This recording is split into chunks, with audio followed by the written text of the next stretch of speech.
এই হলো ইউসিবির উপায়ের co branded dual currency visa card. তো এটা আমি কিভাবে হাতে পেলাম, কিভাবে আবেদন করলাম এবং কতদিনের মধ্যে হাতে পেলাম, এবং এটা ডুয়েল কারেন্সি চালু করতে হলে আপনাকে কি কি প্রসেস কমপ্লিট করতে হবে, বিস্তারিত এই ভিডিওতে আমি আপনাদেরকে বলে দিব। আমি এখান থেকে আমার ইসিবি যে অ্যাকাউন্ট আছে, উপায়ে যে অ্যাকাউন্ট আছে, সেটা আমি লগ ইন করে নিচ্ছি।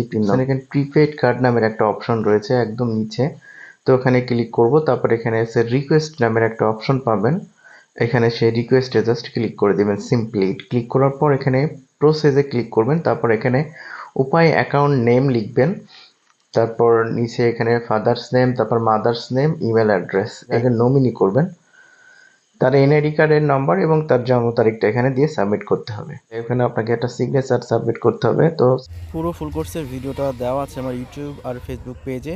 যারা দেখতে চান ফুল কোর্সের ভিডিওটা, ইউটিউব চ্যানেল আর ফেসবুক পেজের ভিতরে ঢুকে দেখে আসতে পারেন।